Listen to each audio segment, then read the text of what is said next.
जगातील सगळ्यात बलाढ्य देशाच्या अध्यक्षपदाच्या स्पर्धेतून जो बायडन यांना अखेर माघार घ्यावी लागली आहे। आता बायडन यांच्याऐवजी डेमोक्रॅटिक पक्षाकडून कुणाला उमेदवारी मिळणार अशी चर्चा सुरू झाली आहे।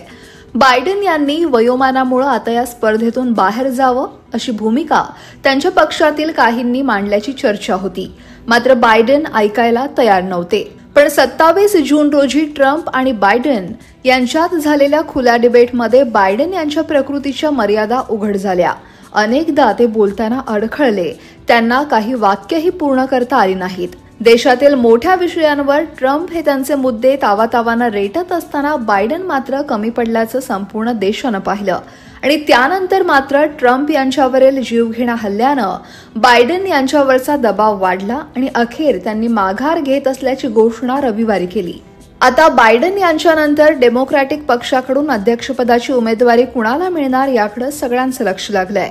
यात बायडन यांनी उपाध्यक्ष कमला हॅरिस यांना पाठिंबा जाहीर केलाय, पण आता या स्पर्धेत माजी राष्ट्राध्यक्ष बराक ओबामा यांच्या पत्नी मिशेल यांचं नावही चर्चेत आलंय।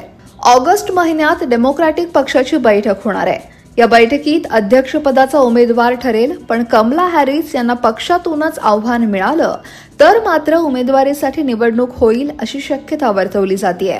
कमला हॅरिस यांच्या नावाला माजी राष्ट्राध्यक्ष बिल क्लिंटन आणि त्यांच्या पत्नी हिलरी क्लिंटन यांनीही पाठिंबा दिलाय, पण माजी राष्ट्राध्यक्ष बराक ओबामा यांनी मात्र बायडन यांना शुभेच्छा देतानाच कमला हॅरिस यांच्याबद्दल कोणताही उल्लेख न केल्यानं मिशेल ओबामा या स्पर्धेत येणार का अशी चर्चा सुरू झाली आहे की या स्पर्धेत आणखी इतर कुठली नावं येतात ते पाहणं देखील महत्त्वाचं ठरणार आहे। पण एक मात्र नक्की, वयाच्या मुद्द्यावरून बायडन यांना माघार घ्यावी लागते आणि त्यामुळेच 78 वर्षांच्या ट्रम्प यांच्यासमोर कमी वयाचा उमेदवार देऊन पक्ष हा ट्रम्प यांना बॅकफूटवर नेतो का ते पाहणं देखील महत्त्वाचं ठरणार आहे। तुम्हाला याबद्दल काय वाटतंय? कमेंट नक्की करा आणि लोकमत सबस्क्राइब करायला विसरू नका।